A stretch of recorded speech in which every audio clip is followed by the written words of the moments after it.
जय श्री कृष्ण। प्रिय कृष्ण भक्तों, स्वागत है आपका हमारे वीडियो में। दोस्तों, भगवान श्री कृष्ण ने अपने उपदेशों में हमें जीवन के कई महत्वपूर्ण सिद्धांतों का ज्ञान दिया है। इनमें से एक सिद्धांत है कि हमें ऐसे रिश्तों को उठाकर फेंक देना चाहिए जो हमारे लिए हानिकारक हों।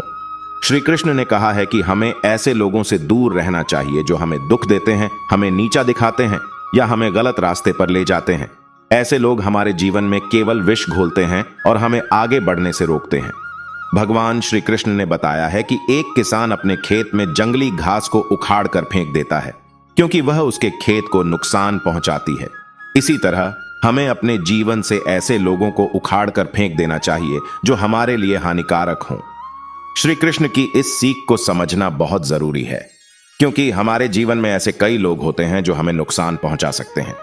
ये लोग हमारे परिवार के सदस्य, दोस्त या सहकर्मी हो सकते हैं।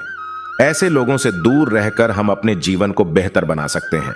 दोस्तों, आइए श्री कृष्ण की इस सीख को अपने जीवन में उतारने का प्रयास करें और ऐसे रिश्तों को उठाकर फेंक दें जो हमारे लिए हानिकारक हों।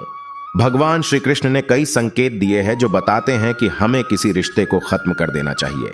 श्री कृष्ण की बात जानने से पहले चैनल को सब्सक्राइब कर दीजिए। दोस्तों, रिश्ता आपको दुख देता है। यदि कोई रिश्ता आपको लगातार दुख दे रहा है तो इसका मतलब है कि वह रिश्ता आपके लिए सही नहीं है। ऐसे रिश्ते को खत्म करना ही आपके लिए बेहतर होगा। रिश्ता आपको नीचा दिखाता है। यदि कोई रिश्ता आपको नीचा दिखाता है तो इसका मतलब है कि वह रिश्ता आपके आत्मसम्मान को नुकसान पहुंचा रहा है।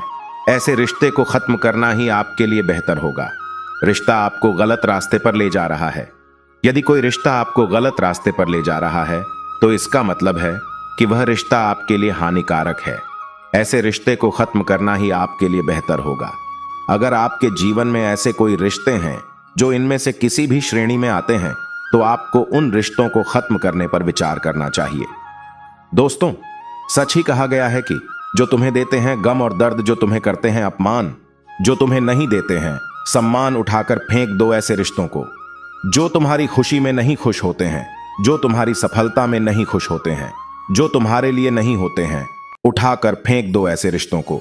जो तुम्हारी कद्र नहीं करते हैं, जो तुम्हारे प्यार का सम्मान नहीं करते हैं, जो तुम्हारे साथ नहीं होते हैं, उठाकर फेंक दो ऐसे रिश्तों को।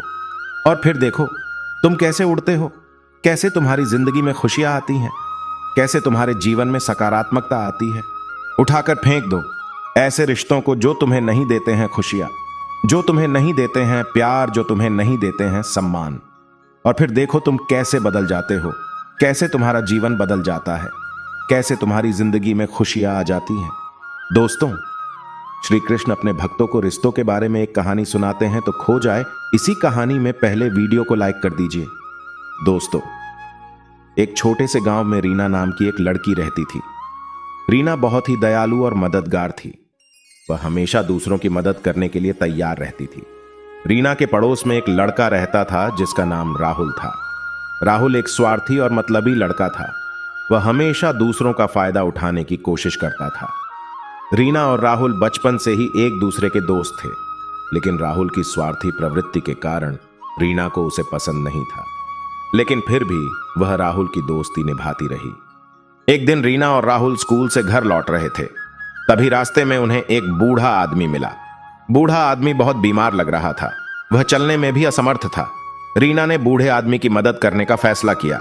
उसने राहुल से कहा कि वह बूढ़े आदमी को घर ले जाए, लेकिन राहुल ने मना कर दिया। उसने कहा कि वह बहुत थका हुआ है और उसे घर जाना है।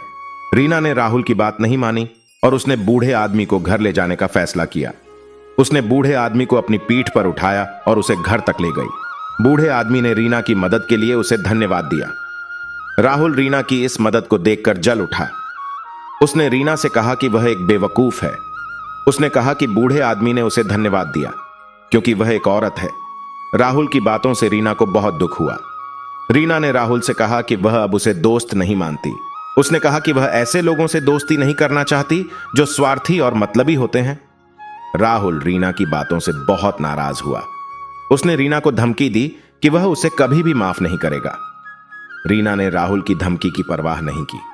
उसने राहुल से कहा कि वह उसके बिना भी अपना जीवन खुशी से जी सकती है। रीना ने राहुल से दूरी बना ली। वह उससे कभी नहीं मिली। रीना ने अपने जीवन में ऐसे लोगों को जगह दी जो उसके लिए सच में मायने रखते थे। तो दोस्तों, आप समझ गए होंगे कि हमें ऐसे रिश्तों को अपने जीवन से दूर करना चाहिए जो हमारे लिए हानिकारक होते हैं। हमें ऐसे लोगों के साथ रहना चाहिए जो हमें प्यार, सम्मान और सपोर्ट करते हैं। तो प्यारे भक्तजनों, ये वीडियो आपको कैसा लगा प्यारी सी कमेंट करके जरूर बताएं और कमेंट में जय श्री कृष्णा लिख दीजिए। जय श्री कृष्ण।